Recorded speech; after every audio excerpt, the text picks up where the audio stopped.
welcome back to your favorite movie review channel. As always, per usual, the loveliest of lovely hosts.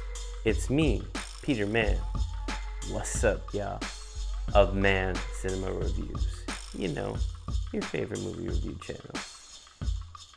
Today, we're gonna get into the latest horror comedy, Renfield. But before we do that, go ahead, press like, subscribe, and be sure to hit the notification bell as well to notify you of any and all reviews, the content, and the like for this channel.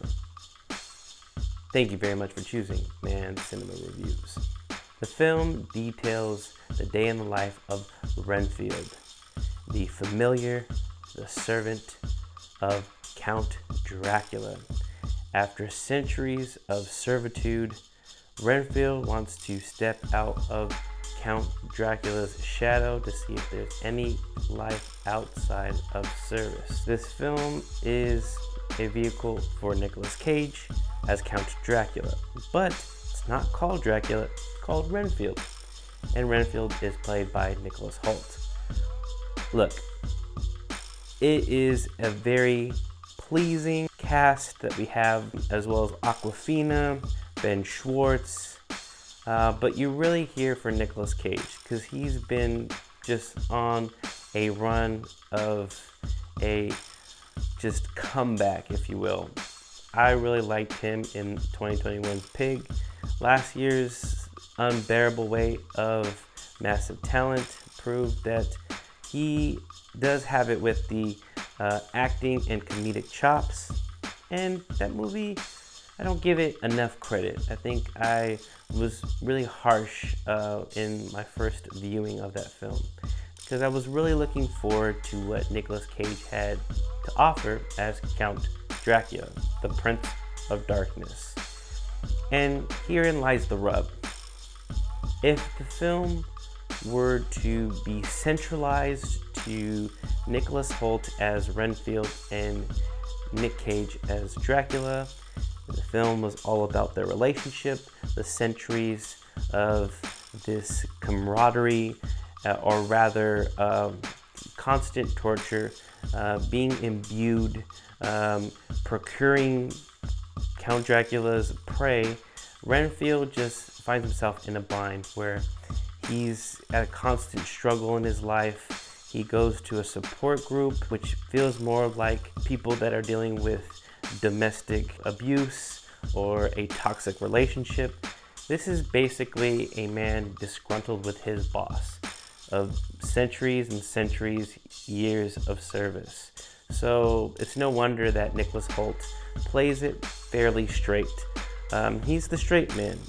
He does have these bright moments with Awkwafina, a police officer that he falls in love with, or there's some kind of connection here.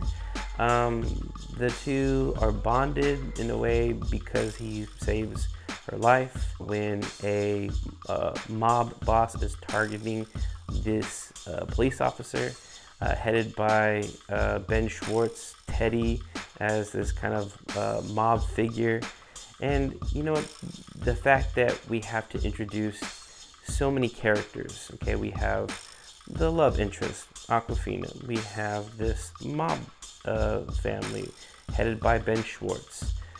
I really could care less, unfortunately, for these characters because I really want to stay with the traditional Renfield Dracula story plot. I like the fact that this film starts off, you know, in a bright trajectory. I like the archival footage used from the old black and white, you know, Dracula films, the Monster Universal films. And I like the fact that they use that footage and just implant Nicolas Hoult and Nick Cage in their respective roles. However, when the film progresses, it meanders quite a bit. The film is very brisk. I think it's under 100 minutes.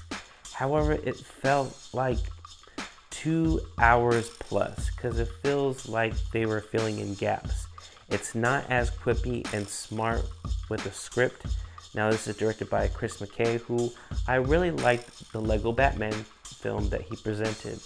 However, going in the transition of live action, I just haven't been impressed with what he has to offer with Renfield, unfortunately. Like I said, there are bright moments, and I do think that the blood and gore serves the film well. I was very shocked on how gory this film is, how very bloody it is, and like the practical effects on Dracula, because he is affected in one instance where sunlight just dissipates and dismantles his body and he is decrepit and in ruins. The fact that you see the remains of what's left of Count Dracula and slowly building up his power to full force, feeding on the innocent and building his aura of Prince of Darkness, you get to see the evolution of Dracula. However, Nick Cage doesn't really get a lot of screen time here, but the moments are bright once he is on the screen.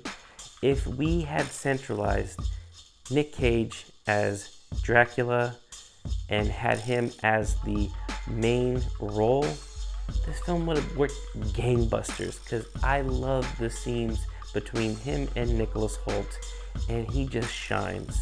Nicolas Hoult is fine. The movie feels a lot like the film Warm Bodies, and how fantastical and bombastic and very vibrant color palette is even in this film. It just reminds me of a film that would have been maybe 15-20 years ago. There's something in the 90s with this whole mafia family and corrupt cops. I really could care less on the outside factors. If we centralized it to Renfield and his struggles with Count Dracula, would have worked like gangbusters. Basically, outside of Nick Cage, nobody really is given a whole lot to do. Like I said, the biggest and brightest spot that I can tell you is Nick Cage, and he is on a roll. There's just a comeback era of Nick Cage, and it's now. There doesn't really feel like a legacy with Renfield. It feels like a one-off. Feels like a couple steps backwards. I think that Renfield loses its luster kind of just right from the jump. Without the bright spots of Nick Cage as Count Dracula, Renfield suffers quite a bit and kind of really does suck. It is fun, it is bombastic, but it meanders and it really just comes loose at the seams fairly quickly. In a movie that's under 100 minutes, you gotta be in and out. You gotta be fast, rapid speed, and there's just a lot to cut out from this film and just really trim the fat off completely. Unfortunately, Mad Cinema Reviews gives this film a light 2-star review, and this is based solely on practical effects and Nicolas Cage performance as Count Dracula. But what did you think? Did you like Renfield? What were your thoughts? Leave your comments down below, and we'll see you on the next one. Peace.